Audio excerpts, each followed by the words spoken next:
Bem-vindos ao nosso Pod-Sim 64, sejam todos bem-vindos.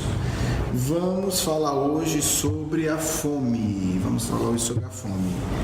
Estão presentes, fala o nome de vocês, né, gente? Vai lá. Ruth, Euridéia, Rui e Vitória. Ok, vamos lá. O Vitória tem que falar um pouquinho mais alto. É bom que já testa aqui. Vitória, pronto. Pronto, ok. Gente, o problema da fome envolve muita coisa, mas talvez, já para começar sendo bem objetivo, o problema da fome é a maior evidência, a maior prova que nós, seres da Terra, somos extremamente egoístas, né? É algo que, se a gente for receber um visitante de um outro planeta e ele descobrir o tanto de gente que passa fome aqui, a gente vai ter que ficar envergonhado, porque é uma questão, né, profundamente dolorosa, uma questão profundamente grave e, pasmem, uma questão relativamente fácil de resolver. Vamos já dar aqui os números, né? Para a gente não começar só com umas notícias, né? A notícia que de qualquer maneira é boa, o último relatório da ONU, né, o estado da insegurança alimentar no mundo em 2015, relata o seguinte: o número de pessoas com fome diminuiu. Então, pelo menos isso, né? Hoje somos seres humanos aqui, temos no nosso planeta 795 milhões de pessoas passando fome. É muita gente. Quantas pessoas tem no Brasil aqui? 200 milhões. Então a gente tem aí 3 Brasis e meio passando fome. Quando a gente, eu não vou entrar em detalhe de calórico, mas assim, esse pessoal é que realmente não tem o mínimo necessário para ter o corpo funcionar. Então, não é quem come pouco, não é quem faz 3 refeições por dia, é fome, né? É uma refeição por dia mal feita, é um dia sem comer, enfim, é realmente uma situação desesperadora. Diminuíram 10 milhões de pessoas do último ano para cá e nos últimos 10 anos diminuíram 167 milhões, né, em 10 anos. Então, menos mal, menos péssimo, sei lá como é que classifica isso, mas o fato é que ainda temos muita gente passando fome. Vamos tentar entender como é esse problema, vamos tentar entender um pouco como foi a postura dos espíritos em relação a isso, né? E como é que está a situação hoje.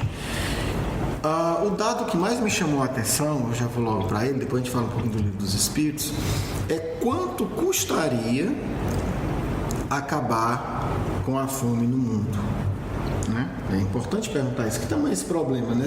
Financeiramente, quanto é que custaria? Estima-se que custaria 20 bilhões de dólares por ano. Se a gente pensar em termos pessoais, é uma fortuna incalculável, mas se a gente pensar em termos da riqueza do mundo, é uma quantia insignificante. Só para a gente ter ideia, né, foi gasto só em uma das guerras dos Estados Unidos, a guerra do Iraque, quase 5 trilhões de dólares. Quer dizer, 200... Dinheiro tem, né? Então, dinheiro tem, né? Dinheiro não falta. Tá faltando, né? Só pra gente ter ideia, se nós hoje, né, dia 24 de junho de 2015, se nós hoje, brasileiros, se o Brasil, nós brasileiros e o Brasil fosse a pátria do Evangelho, nós do Brasil acabaremos com a fome no mundo. Com os recursos que o Brasil tem. Só com o dinheiro do Brasil. Recurso brasileiro, mas aí teria que ser a pátria do Evangelho de verdade. Sim, doar. Né? Teria que dizer assim, olha, vamos usar parte da nossa riqueza só para a gente ter alguma escala. Na reforma agora, desses últimos meses do governo, o governo economizou isso. De economia, e o país está funcionando, né? De economia que o governo fez. Não, funcionando que eu digo não estamos passando fome, né? Depois a gente vai um outro pode sim sobre a nossa drástica situação, mas não estamos passando fome, graças a Deus. Então, assim, só na última reforma foi isso. O que se estima de prejuízo da Petrobras, já que o assunto é esse, né? Foram 70 bilhões. Quer dizer, só o da Petrobras que o Brasil perdeu por corrupção já dava para pagar a comida do mundo aí no mínimo por 4 anos. Então, assim, dinheiro...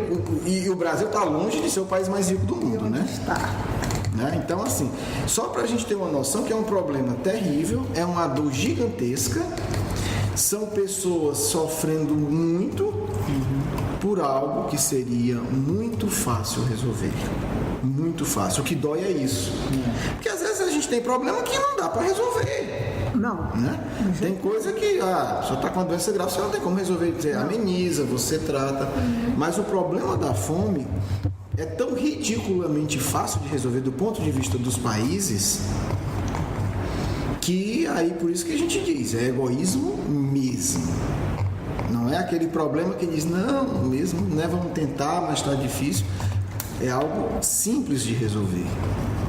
E o mais curioso, hoje já se produz comida que daria para todo mundo e é estragada. Então não é falta de dinheiro, não é falta de capacidade técnica, não é falta de tecnologia agrícola, é falta simplesmente de vontade real em acabar com o problema da fome. Né? Então isso aí... Um dia desse, eu vi numa reportagem de televisão o tanto que essa Ceasa, esse pessoal que revende produtos, legumes, essas coisas, verdura e tudo, o tanto que estraga. Apareceu um grupo agora, uma moça, que ela resolveu dar uma parada nisso aí. Ela foi lá, pegou as frutas que eles diziam que não servia, que estava estragada, e limpou tudinho, arrumou e vendia mais barato, avisando as pessoas, olha, esse é mais barato, porque tem uns defeitinhos. Olha aí. Eu vi essa reportagem. Você viu? Linda. Segundo essa reportagem. Sabe onde foi? Me lembro que isso a gente coloca aqui. Eu acho que foi Jornal da Globo. É Globo. Foi na Globo. Eu vi essa reportagem. Na televisão. O que acontece, segundo essa reportagem, ela falava assim que... Ela não, né? Isso é um mercado mesmo. A fruta tem que estar bonita, não pode estar nem um pouco amassada, não sei o quê, porque senão não se vende. Vai para o supermercado. Não se vende caro, né? Sim. Mas aí, poderia se encaminhar. até aí a lição era não se vende. Não se vende. Deixaram bem claro, não se vende. Aí essa mulher fez isso. Ela foi na Ceasa e pegou as frutas pequenas, as frutas com um pequeno defeito, um pouco amassada, um pouco defeituosa, Porque às vezes você não tem organizou dinheiro. e fez um feirão a preços bem mais Vai barato fazer um suco de maçã. e tá vendendo e vende Tipo muito, e vende pedaço tudo. ali. E tá vendendo demais. Agora eu não sei onde é que Olha aí que foi isso interessante. aí. São ideias, mas são ideias maravilhosas. São ideias simples, que se funcionam, ela com toda a justiça ganha o dinheiro dela e dá acesso a pessoas que não poderiam comprar uma fruta mais cara. Né? Então, agora é interessante porque eu comecei a falar isso porque durante muito tempo tinha-se a teoria ilusória de que o problema é que o mundo não poderia produzir o suficiente. E aí é bem interessante a gente voltar para a época de Kardec. Porque na época de Kardec, até algum tempo ainda predominou isso, algumas décadas atrás, predominava uma teoria do Malthus, né? Acho que até sacerdote. Né? É o nome? Malthus. Que ele dizia o seguinte, assim, Eu tenho um sobrinho mal. falando bem simples. Quer falar, Vitória? Diga aí. Eu, mais ou menos, sabe o que eu tô pensando? Que o crescimento ia ser em forma geométrica, parece que a população ia crescer o dobro, sendo que a comida não ia crescer tanto. Seria Não ia um ter crescer em tanto. progressão aritmética e outro em geométrica, mas era isso. Tipo isso. Resumindo, era o quê? Ele dizia que a população ia crescer tanto que iria faltar comida. E no século XIX, né, a época dele, a época de Kardec, essa era a teoria que predominava. Até pouco tempo, aqui no Brasil, e tinham fundações e tal, até se talvez bem intencionadas, né, eu não posso saber, mas que tinham campanhas de natalidade porque diziam que o grande problema era o excesso de gente. É o que a China faz, né? O controle e tudo. Exato, eles fazem. Exato. A China faz ainda, mas o que é que tinha por trás? Era isso, vai ter tanta gente que não vai ter comida. Não vai dar. Então, por muito tempo se passou essa ideia que o problema da fome era excesso de gente. Na época de Kardec, isso era a teoria, né, era a teoria da moda, a teoria respeitada. Só que Kardec né, fez a besteira, entre aspas, né, brincando, teve a coragem, a ousadia de perguntar para os espíritos. É isso mesmo? Aí a gente vê o pesquisador. Né? Porque se a gente não entendeu o que estava acontecendo na época de Kardec, tem pergunta que não faz muito sentido. Né? Porque hoje em dia, assim, quem estuda a área sabe, é muito claro que o problema da fome é um problema de egoísmo. Você tem tecnologia, você tem recursos, você tem dinheiro, você tem terra, tem tudo. O problema de querer sanar o sofrimento do outro. Na época de Kardec isso não estava tão claro. Só um parênteses. Nesse relatório ele fala de algum dado de quantidade de comida que é estragada ou não? Não, nesse não, mas eu já pesquisei isso e é coisa para alimentar todo mundo e ainda sobrar muito. É mesmo? Os números são esses. Sim, um que está estragado você alimentaria todo mundo e ainda sobraria. Ainda estragaria. Estragaria, não tinha o que fazer, tem que fazer alguma coisa para conservar. Então, o desperdício é algo gigantesco. Né? O desperdício, esse não se calculou ainda, né? Pelo menos que eu saiba, o desperdício em casa, mas só o desperdício calculado em restaurante, em ceasas e tal, já daria. Fora o desperdício de casa. Então, assim, mas na época de Kardec a grande teoria era essa. Não, tem muita gente, tem que arranjar um jeito de parar de nascer gente, porque não vai ter comida para todo mundo. Olha o que é que os espíritos respondem. Porque hoje, com todas as pesquisas, é fácil a gente dizer isso, mas na época de Kardec, a grande teoria era essa, era do Malthus. E aí Kardec pergunta, né? Estamos falando de meios de conservação, Livro dos Espíritos. Eu vou ler só duas questões, 704 e 705. Na 704, Kardec pergunta o seguinte: Deus, dando ao homem a necessidade de viver, sempre lhe forneceu meios para isso? Né? Já que deu a necessidade, mas Deus deu os meios? Sim. E se ele não os encontra, é por falta de compreensão. Deus não podia dar ao homem a necessidade de viver sem lhe dar também os meios. É por isso que faz a terra produzir, de maneira a fornecer o necessário a todos os seus habitantes. O que é que eles estão dizendo? Porque Kardec não entrou na polêmica do nome, porque ele está dizendo que Malthus está errado. Né? Porque Deus vai fazer a terra, vai dar a capacidade da terra produzir quantas pessoas tiverem no mundo. Né? Kardec era muito sábio e não entrava nas polêmicas direto. Não, porque essa teoria, mas para quem estava na época, está falando de Malthus, porque Malthus está dizendo o contrário. A terra não vai ter capacidade de produzir alimento suficiente para o ser humano. E todo mundo caiu nessa. Querendo ser o... Não, fiz aqui meus cálculos e está provado aqui cientificamente que não vai dar. Os espíritos dizem. Pronto. De maneira... Ele sabia quem via dos dois lados. Por isso que faz a terra produzir. Ele é interessante que ele usa a expressão a terra, porque a teoria do Malthus é justamente a produção de alimentos. Né? Ele diz que vai crescer mais gente, vai nascer mais gente do que a terra vai ter capacidade de produzir alimento. Então é uma resposta direta para quem conhece a teoria. Né? Por isso que faz a terra produzir de maneira a fornecer o necessário a todos os seus habitantes. Olha aí que enfático. Né? Então eles estão respondendo a teoria do Malthus. Então Kardec não cita o nome dele, mas a resposta é a teoria do Malthus. Bom, mas para bom entendedor, né? Fala de terra e fala de habitante da terra. Fala de produção agrícola, né? Quando ele fala a terra produzindo, está falando de produção agrícola. Sim. Pois só o necessário é útil, o supérfluo jamais o é. Aí Kardec vai perguntar. Mais uma vez, olha que Kardec conhece as teorias da época. Porque a terra nem sempre produz bastante para fornecer ao necessário ao homem. Quer dizer, Kardec está voltando ao mesmo assunto. Os espíritos estão dizendo que é. Kardec diz assim, mas vamos confirmar isso aqui. Por que a terra não produz? Porque o homem não... É que o homem a negligencia. Os espíritos estão defendendo nessa época uma posição extremamente polêmica.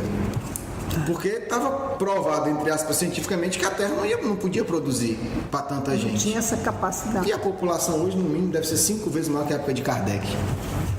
E hoje a Terra ainda produz para todo mundo. Né? Vamos ver aqui. É que o homem a negligencia, o homem é ingrato. E, no entanto, ela é uma excelente mãe. Frequentemente ele ainda acusa a natureza, né? Não, a culpa é da natureza que não produz alimento. A gente ouve isso até há pouco tempo. Pelas consequências da sua imperícia ou da sua imprevidência. A terra produziria sempre o necessário se o homem soubesse contentar-se. Né? Se ela não supre todas as necessidades, é porque o homem emprega no supérfluo o que se destina ao necessário. Quer dizer, hoje nós temos uma riqueza absurda no mundo, absurda.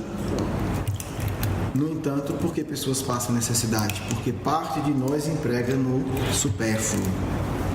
E aí Quer falta dizer o que aí necessário. a divisão Ingrata, né? Das riquezas. Vede como o árabe no deserto encontra sempre do que viver, porque não cria necessidades fictícias, né? Falsas.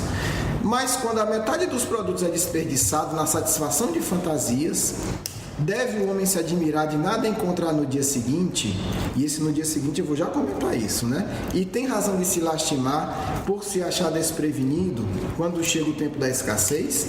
Na verdade, eu vos digo, não é a natureza imprevidente, é o homem que não sabe não regular. sabe guardar. E aí é interessante porque ele diz aqui no dia seguinte, porque para quem não entende a reencarnação diz, bem, mas uma parte gasta no supérfluo e a outra que passa a miséria.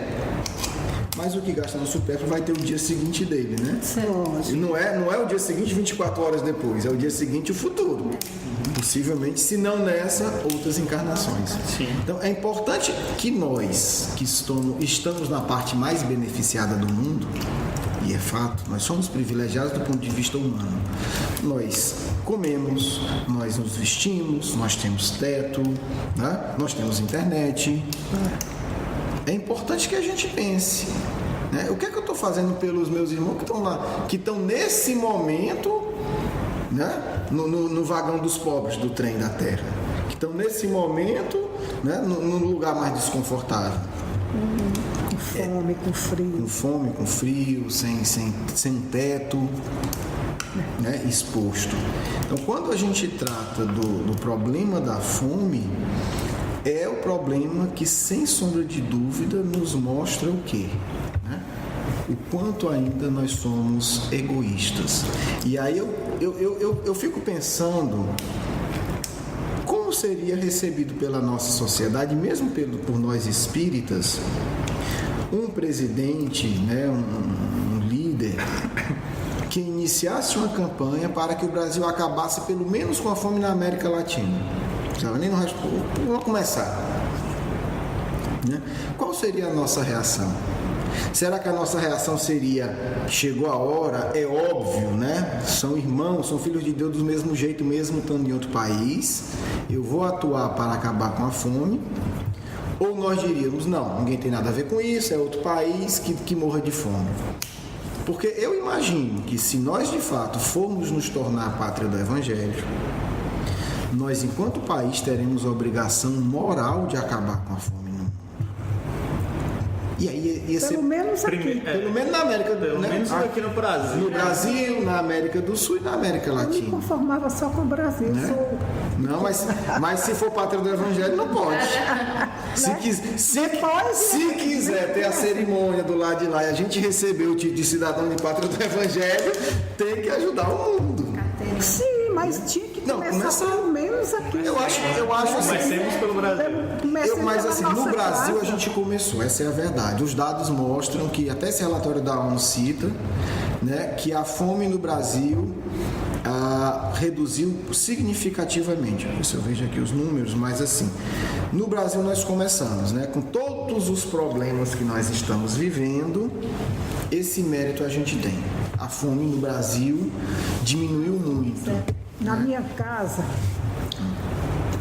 eu nasci numa fazenda, então faz a comida, bota lá na mesa, você bota o olho maior do que a barriga, deixa.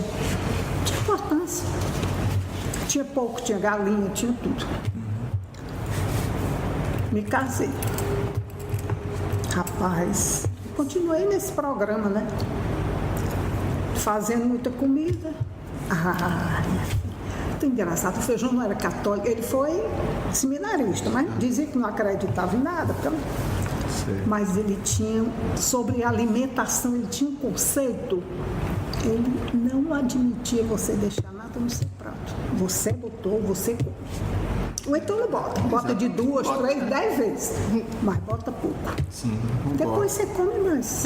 Mas são esses hábitos. Olha, mas isso aí foi uma lição de vida. Mas assim, eu acho que são esses hábitos. Se nós de fato adotarmos isso, vai ajudar muito. Lógico que sim. Porque se a gente imaginar quanto sobra nos pratos todo dia, aqui para falar do Brasil, da gente, vai pro lixo. Mas Né? Quer dizer, e é como ele falou, por que tem que botar 4 colheres? Na dúvida, bota 1, bota 2. Depois bota de novo. Não vai se acabar de cima da mesa. Só se tiver pouco. Eu faço isso, é interessante, às vezes as pessoas vão almoçar comigo lá em casa, no canto, aí eu coloco um pouquinho, a pessoa olha só isso. Por enquanto, olha, tá pago, a comida não vai sair correndo, não vai chegar ninguém. Tá aqui, tá tudo na mesa, não se preocupe, não vai ser, não vai. Depois, se eu quiser, eu volto. Eu boto outra vez, boto outra e vou. Porque. Mas isso aí foi importante demais. Mas são esses pequenos hábitos que a gente tem que ir, porque se a gente imaginar que se milhões de pessoas hoje que desperdiçam pararem de desperdiçar, sobra alimento, o preço cai, pessoas que não vão ter acesso conseguem. Antigamente quando eu fazia não, que ainda faço, eu fazia sopa e o pão de açúcar nos dava um bocado de legumes, verdura, tudo. Depois veio uma lei que não podia mais dar. Não pode. Porque não pode, não sei, tem alguma coisa. Pode que não pode. Não, eu ouvi falar, porque aí assim, gente, ser humano é complicado, estrago, né? Não, me disseram, aí eu também não sei, não fui atrás, se realmente é uma lei que não pode. Também não sei. Mas também me disseram o seguinte, que teve um supermercado que parou de dar, porque alguém foi lá, fez uma sopa e disse que estragou e que a pessoa passou mal e queria processar. Ora, mas é muito engraçado. Mas aí é no Brasil. A gente a mão que Meu amigo, você quer pegar isso aqui para você fazer? Você assina um termo de compromisso dizendo que você vai selecionar. Lógico. E que a responsabilidade é sua, não é de quem está dando. Que você não ia querer que nenhum filho seu, então, você ia se alimentar de uma coisa estragada. Então, né? Lá na Itália, assim, quando eu fui lá outra vez, tinha um restaurante que a gente até morava, era um hotel e restaurante junto. Esse restaurante, quando sobrava, eles faziam pratos com o que sobrava mesmo, que ainda estava na panela, e ia entregando assim no fundo do restaurante. Vinha gente lá pedir, eles entregavam. E é interessante porque assim, a Europa, como sofreu muito com as 2 guerras mundiais e muita gente morreu realmente de fome, criou uma consciência. Né? No Brasil a gente não tem muito. No Brasil a gente ainda tem aquela ideia de que o excesso é algo chique. É curioso, é algo chique, assim, sobrou comida. A fartura, mas o estragar, né? Muitas vezes a fartura significa, em alguns casos, o estragar. Não. É nesse sentido, é de estragar. Exatamente, mesmo, ninguém chega assim, não é fartura de comer bem, todo mundo comeu bem, não. Todo mundo come bem, mas sobra. E sem se dar conta, muitas vezes a gente fala, foi ótimo, tinha lá camarão, não sei o que, estragando. Aí vocês, mas foi ótimo, estragando. A gente não se dá conta, né? A gente não se dá conta. E sem contar que tem aquela história que você... eu não vejo isso há muito tempo, mas que você come na casa de alguém e tem que deixar comida. É porque gostou, fica assim, se tu gostou porque tu não comeu todo. Não, antigamente era comi e não, estragou, sobrou. É a fartura. Antigamente você não podia acabar o prato, não. Tinha que deixar um pouquinho, que era chique. Olha aí, onde é que chique estrago, chique, né? Chique estrago, exatamente. Então, a gente... A Ruth não tem... A Ruth, por isso, ela não vai ter nem trabalho espiritual. O apetite da Ruth não permite isso. Então, assim, é importante a gente pensar nisso. Como é que os nossos hábitos do dia a dia podem colaborar, né? E aí é curioso que a gente vê... os extremos, né? E aí é tipo do nosso atraso espiritual. De um lado, o excesso, o estrago, o excesso de alimentação, o estrago, enfim, e do outro, a escassez total, né? Típico da nossa realidade de planeta atrasado. Então, pessoa das mentes. Isso, os extremos, né? Então, é importante a gente começar a pensar nisso. Não é pouca gente, né? Não é pouca gente. Infelizmente. Então, a gente não vai poder individualmente resolver, mas a gente pode contribuir e quem sabe a gente começa a amadurecer. Vai né? fazendo uma corrente, né? A gente vai conseguir amadurecer e de fato resolver isso, né? Porque eu acho que claro que tem a questão de cada um e etc, mas eu penso que nós deveríamos buscar dar a todo ser humano pelo menos o mínimo, né? Um lugar decente para viver, alimentação, quer dizer, que a alimentação é o mínimo do mínimo, né? É o mínimo do mínimo. Gandhi vai falar muito disso, né? E Gandhi vai dizer que, tem uma frase dele que eu acho bem interessante, que é o seguinte, ele diz: eu não consigo imaginar Deus aparecendo para um faminto a não ser que não seja em forma de comida. Quem disse isso? Gandhi, Mahatma Gandhi, lá na Índia. Porque é isso, gente, é a necessidade mais básica. Então, tem que aparecer. É em forma de comida mesmo, é isso que nós, quando estamos com muita fome, quando a gente está com muita fome, a gente não quer saber de nada mesmo. Né? Você precisa, o corpo exige aquilo ali, o corpo exige. E ele também, né, que foi o grande representante, né, o grande líder que propôs a não violência, ele vai dizer que a fome é o pior tipo de violência. E assim, seria muito fácil para nós resolvermos isso. Eu espero realmente que no futuro, quando surgir na pátria do Evangelho, porque se não surgir nós não seremos líderes religiosos, políticos, seja o que for, propondo a gente acabar de fato com a fome do Brasil e pelo menos da América Latina, a gente apoia. Seria muito fácil. É isso que a gente tem que entender, seria muito fácil. É muito fácil, desde que a gente consiga romper a barreira do egoísmo. No final das contas é isso. A barreira que faz com que existam pessoas isoladas nesse sentido de fome no mundo é simplesmente o egoísmo. Né? Se nós tivéssemos um país que quisesse acabar com a fome no mundo, nós acabaríamos. Nós, Brasil. Se nós quiséssemos, acabaríamos. Tem a Embrapa, que tem um trabalho maravilhoso, nós temos recursos, seria vamos aqui fazer qualquer coisa, vamos reservar a terra, vamos produzir, isso aqui o Brasil vai ajudar a acabar com a fome no mundo. Pelo menos arroz e feijão não vai ter para todo mundo. Poderíamos fazer isso. Nós temos terra, nós temos tecnologia, graças a Deus, um trabalho abnegado de milhares de pessoas aí da Embrapa, que a gente não sabe nem o nome, pelo menos da grande maioria, que tem uma tecnologia maravilhosa. Nós poderíamos. É algo simplesmente que diz assim, dizer eu quero, é o país dizer eu quero acabar com a fome. Pelo menos arroz e feijão vai ter, né? Mas pelo menos isso vai ter. Então é importante a gente começar a tomar essa consciência, porque quando se fala pátria do Evangelho, isso não é propaganda, ou é sério ou não é. E se é sério, eu acredito que o projeto seja sério, que parte do Cristo, a gente tem que ser coerente com isso. A gente não pode ser a pátria do Evangelho e só de nome, vai status. Então vai ser uma face, vai ser uma pátria do Evangelho falsa.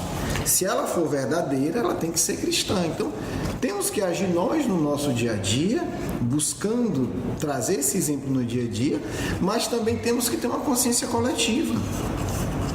Temos que ter uma consciência coletiva, né?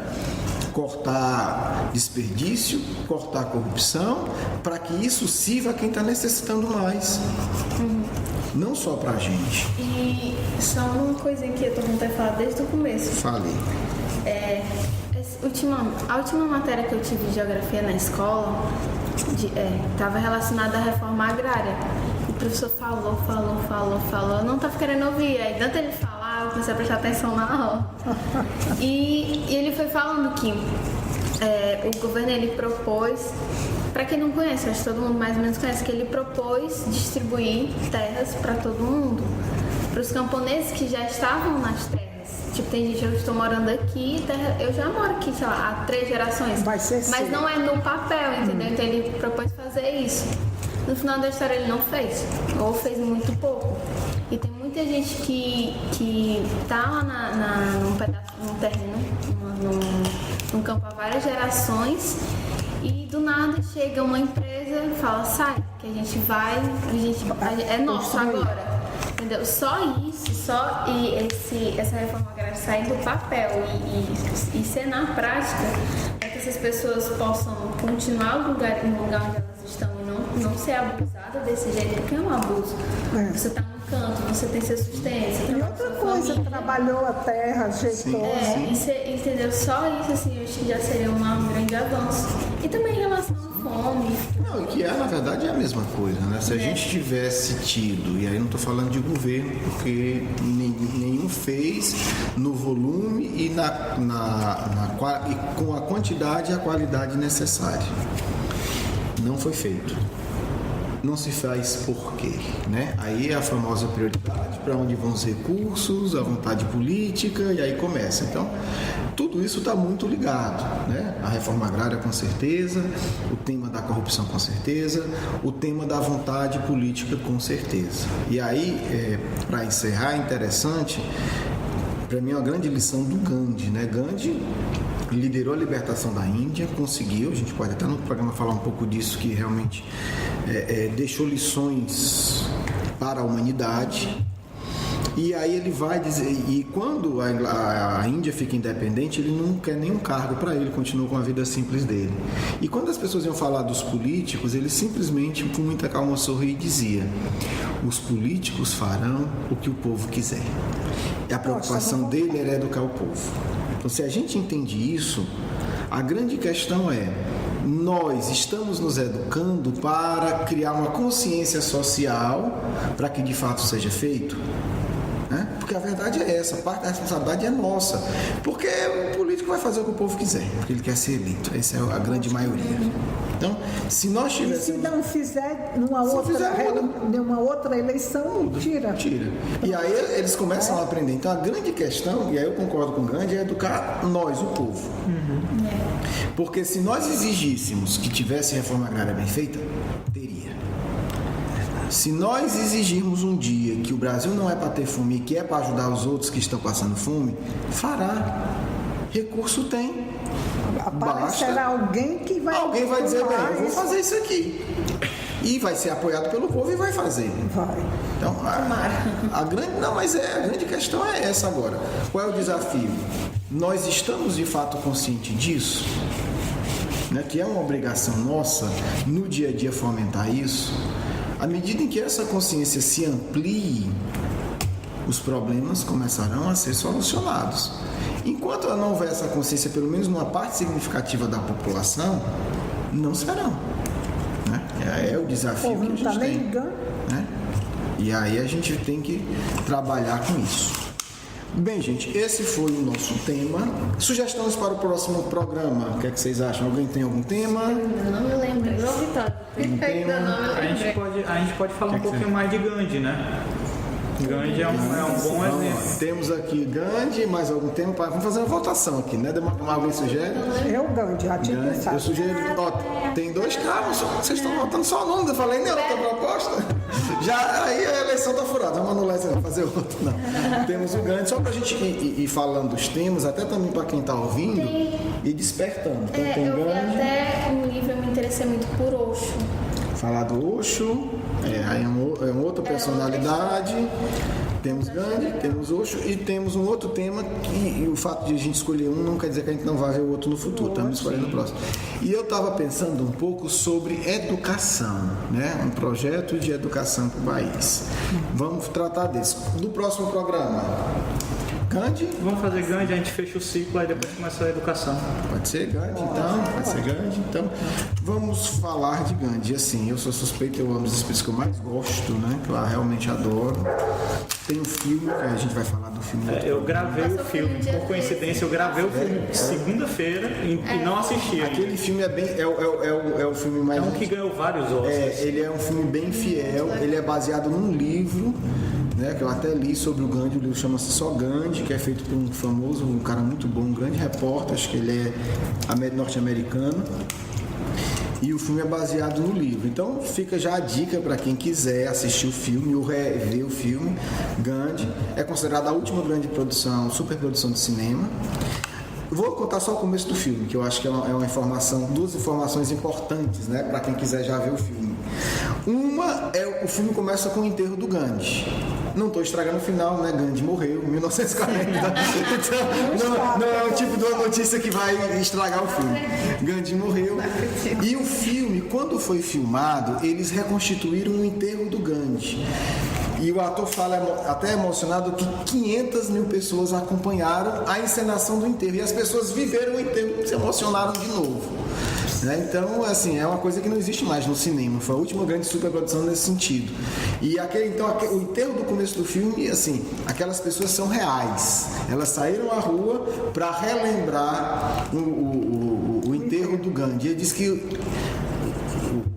o senso de humor do povo, que é sempre legal, e eles começavam a jogar pétalas nele, e ele ficava doido, que ele não podia mexer, o ator contando, né, porque ele era o grande morto, e o povo jogando rosa, e ele, eu não posso mexer, nada, porque estava morto. E uma outra coisa que ele conta, isso não no filme, mas no making of, né, quem assiste em DVD tem, ele disse que quando ele estava gravando, acho que o sobrinho do Gandhi foi visitá-lo, alguém que foi muito ligado ao Gandhi, e foram lanchar juntos, né? Ele estava fazendo o Gandhi, o papel, então foram lanchar juntos. E lancharam, essa pessoa não falou nada durante o lanche, ele ficou constrangido assim, né? Como, tô fazendo o papel, acho que do tio dele, né? Então fica aquela coisa meio que, será que tô certo? Será que ele vai dizer que será que ele tá gostando? Vai dizer que não tem nada a ver e tal? E aí o ator se dedicou muito, né?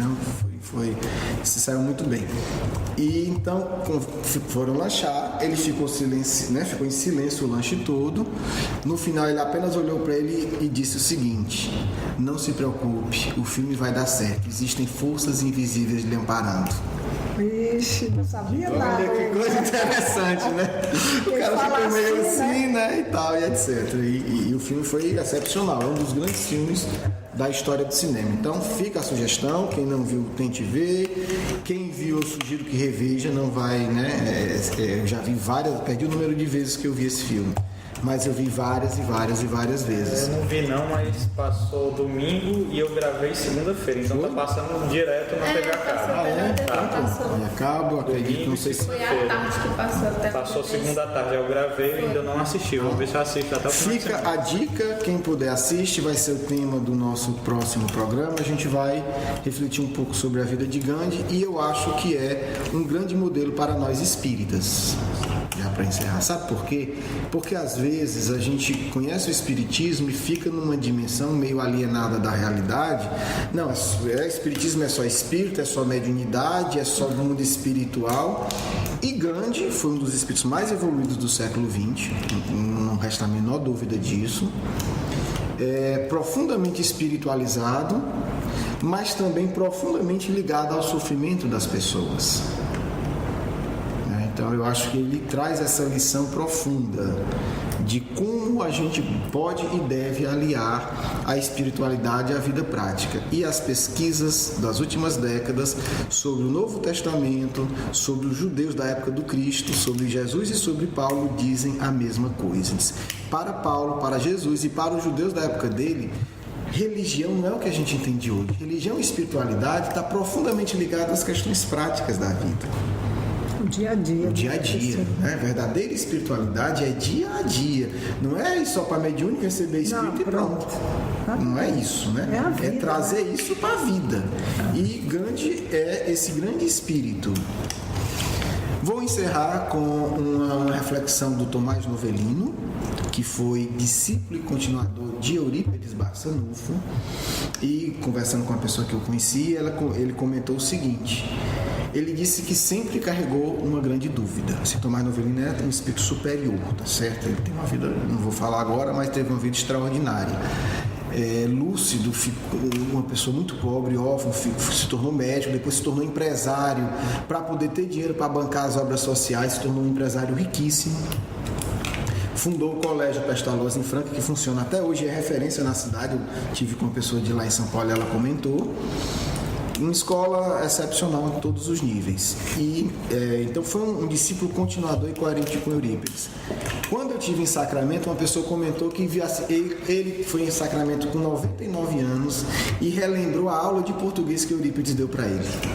Eita, memória. Então Tomás Novelino diz o seguinte, que sempre teve uma grande dúvida. quem teria sido o espírito mais evoluído, se Eurípides ou se Gandhi. Ele sempre ficou na dúvida, assim. Ele avaliava um e outro e disse que nunca conseguiu decidir quem de fato foi, né? Então, claro que ninguém está falando isso, né? Exatamente, é uma boa indecisão. Mas a gente está falando isso não para entrar em briga, né? Em questões de vaidade, mas é só para a gente ter uma dimensão da grandeza de Gandhi, né? E ele conviveu com Eurípides, né? Ele estava no dia a dia do Eurípides, ele foi aluno do Eurípides, ele cresceu orientado e inspirado por Eurípides. Então são dois. E aí, por que eu lembrei disso? Porque Eurípides também é esse outro grande exemplo de uma mediunidade, né, ainda mais ampla do que a do Gandhi, né? O Gandhi tem alguns fenômenos mediúnicos, mas também ele não relata, ninguém sabe, mas também com a vida extremamente prática, né? Eurípides funda um colégio, Eurípides cuida de doente, Eurípides cuida de enfermo, Eurípides funda uma farmácia para dar remédio de graça. Isso é atuação social. Ele podia ficar só lá mediunizado, não faz mais nada, mas pronto, não, eu sou aqui muito médico, trabalhando. Ele unia as coisas. Então acho que são dois grandes exemplos que a gente tem de indivíduos muito espiritualizados que unem a espiritualidade, o dia a dia e uma prática e uma luta social, né? Uma atuação social firme. Claro que a gente tem outro grande espírito evoluído também, né, que fez a mesma coisa, mas aí vai ser um outro programa, o nosso também, o mestre do Marcos, né, na época do Cristo, Lisandro Bezerra de Menezes, que também tem a mesma postura, né, a atuação de Bezerra. Por que que Bezerra não entra nessa reflexão do Tomás de Novelino? Porque Bezerra é do século XIX. Né? Bezerra foi do século XIX, principal, né? A principal atuação do Eurípides e do Gandhi foi século XX. Então, mas no século XIX a gente tem Bezerra também que faz a mesma coisa, né? Foi político, foi médico, foi um grande administrador. Então, é essa união que talvez a gente precise, esses exemplos de união, né? Para não ficar vivendo no mundo como simplesmente um animal, como diz o povo, como bicho, mas também nem ficar só, eu sou espírito, né? Estou na espiritualidade, né? Não tem nada a ver com isso, estou vendo vocês das nuvens. Então, estou aqui de cima. Fica então eleito o tema Gandhi para o nosso próximo encontro, né? Fica aí a sugestão do filme, né? De assistir o filme. Tem cenas belíssimas, a gente vai trazer algumas aqui para refletir sobre elas. Vamos para a nossa parte final. Não vamos ler o Evangelho não, que a gente já leu, mas eu vou falar. Foi interessante que antes de começar o programa a gente leu o Evangelho, né, e caiu justamente desprendimento dos bens terrenos, né? Acho que tem tudo a ver com o tema fome. Vamos só fazer a nossa prece então, para a gente encerrar. Quem faz a prece? Ruth faz a prece? Vamos lá. Jesus, Cristo, obrigado por esse ensinamento de desprendimento dos materiais, da gente se aprender a não desperdiçar, aprender a se desfazer um pouco do supérfluo e ficar só com o necessário e ajudar também no que a gente pode, orar e pedir pelo diminuimento da fome que é tão grande no mundo, que essa situação se reverta um dia e tenho muita vontade de ver isso acontecer. Obrigada, Senhor, por essa reunião, que assim seja. Que a paz do Cristo toque todos os corações que me ouvem, porque é vontade de Deus que os seguidores do maior mestre dos mestres saibam que é a partir da paz que se realizam as verdadeiras transformações. Coloco-me à disposição para reflexões sobre o tema abordado hoje. No Brasil, como a Vitória disse, que lá na Europa eles têm essa consciência de entregarem, de não estragar comida. E aqui a gente não se vê isso. E foi até abordado que não se faz isso porque a gente não tem consciência, mas eu pergunto, será que é só isso? Será que também não tem um pouco de preconceito? Por exemplo, em um restaurante dá para outras coisas, não vou dar porque vai encher de mendigo aqui, por exemplo. Então eu pergunto, será que é realmente só a falta de consciência? Será que não tem mais nada envolvido nisso?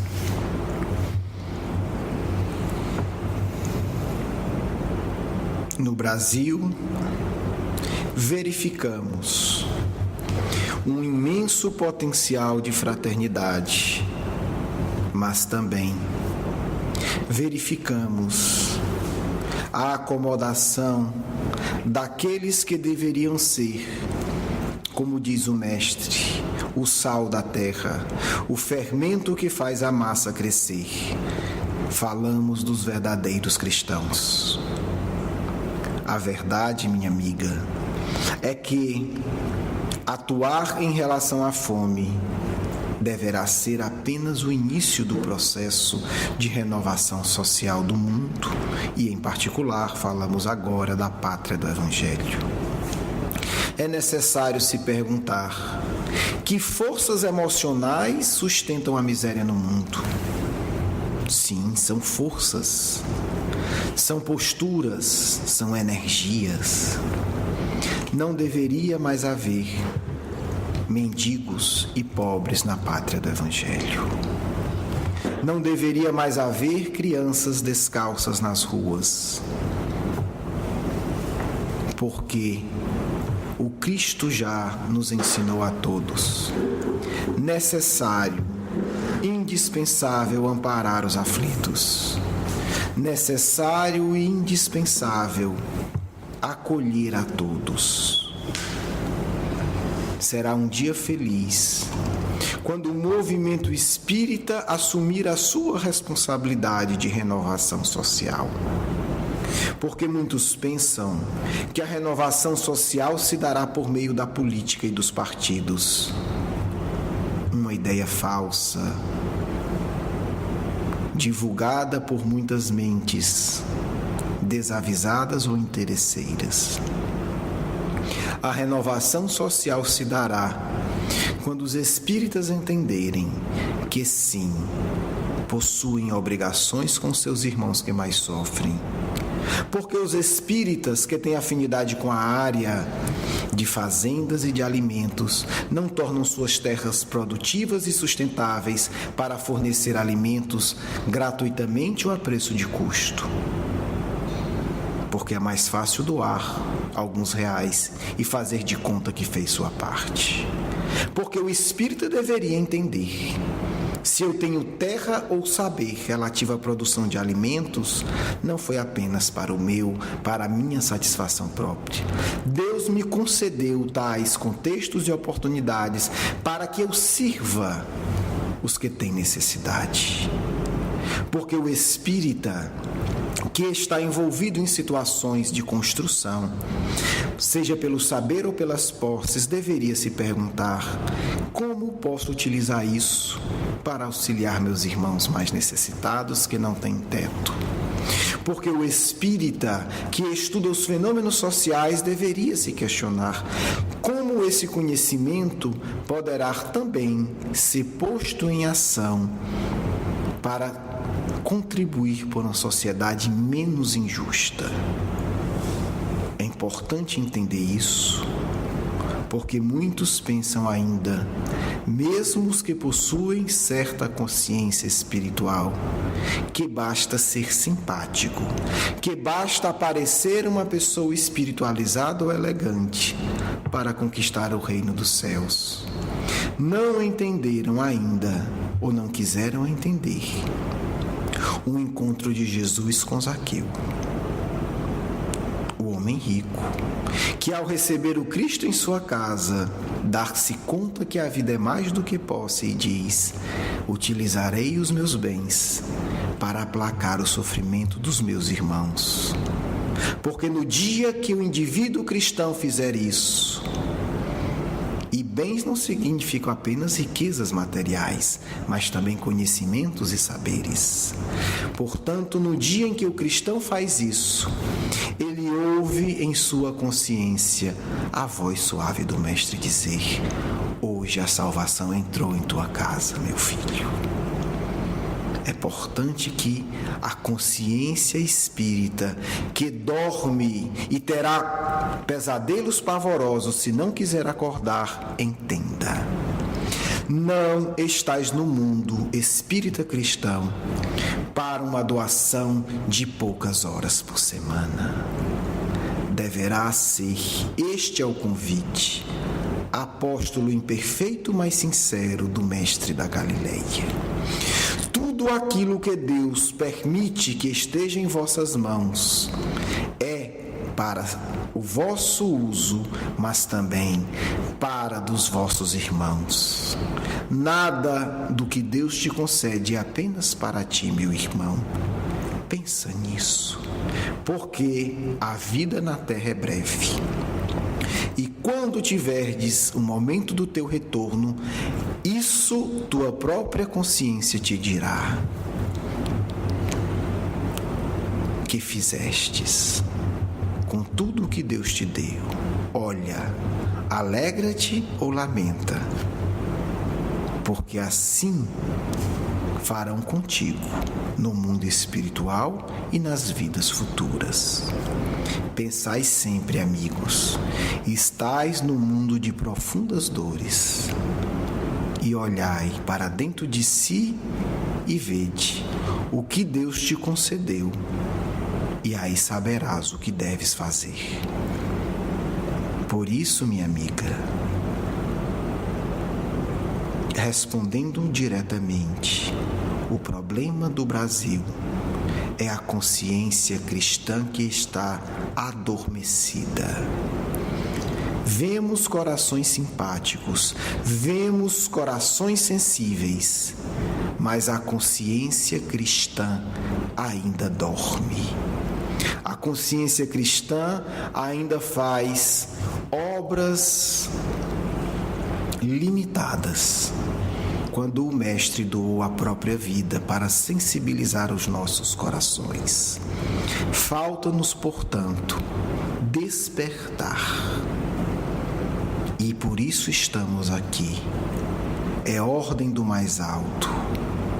Que seja despertada a consciência cristã do Brasil. A consciência dorme. Seu potencial é enorme. Caberá a cada um decidir o que fazer consigo mesmo e, naturalmente, colher os frutos da decisão íntima e intransferível. Ainda alguma questão? Eu só queria reiterar aqui, já que a gente estava falando no Livro dos Espíritos, a gente comentou aqui duas questões, né, a 704 e a 705, e eu estou vendo aqui a 712. Quando Kardec pergunta com que fim Deus fez atrativos os gozos dos bens materiais. E aí os Espíritos responderam, né? Para instigar o homem ao cumprimento da sua missão e também para o provar na tentação. Acho que é bem isso que foi comentado aí agora. Quando nós cristãos, de maneira geral, não só os espíritas, mas os cristãos, não tomamos consciência da nossa missão, né? E somos tentados a usufruir mais, a esbanjar, a estragar, e desperdiçamos e não cumprimos a missão que nos foi dada. Sim. Qual é a maior das tentações, senão adormecer a consciência? Qual a maior das tentações, senão afastar-se do Cristo? Qual a maior das tentações, senão falar para si mesmo? Não posso ouvir a voz da fraternidade em mim, senão sofrerei, senão ficarei sem nada. Sim, é exatamente isso, meu amigo. Porque Deus concede muito à parte da humanidade para que ela compartilhe com a parte que não tem. E a tentação é o não compartilhar, é o não ouvir a voz da consciência, é o querer sempre mais para si, esquecendo-se paulatinamente do sofrimento do outro. Lembremos-nos sempre. O convite é sermos cristãos. E enquanto não aceitarmos em profundidade esse convite, seremos vítimas das tentações, que na verdade seremos vítimas da nossa escolha em não seguir ao Cristo. Despeço-me de todos, desejando uma semana de profundas reflexões emocionais e sociais e preparando-se para o nosso próximo encontro, que, segundo a decisão de vocês e que nos alegra, falaremos sobre esse espírito corajoso e austero que teve a maior de todas as coragens: seguir a lei de Deus e seguir ao Cristo, como vocês descobrirão estudando a vida dele. Tinha uma lucidez plena de que o Cristo é a luz do mundo. Muita paz, do vosso irmão e amigo, Caibar Schutel.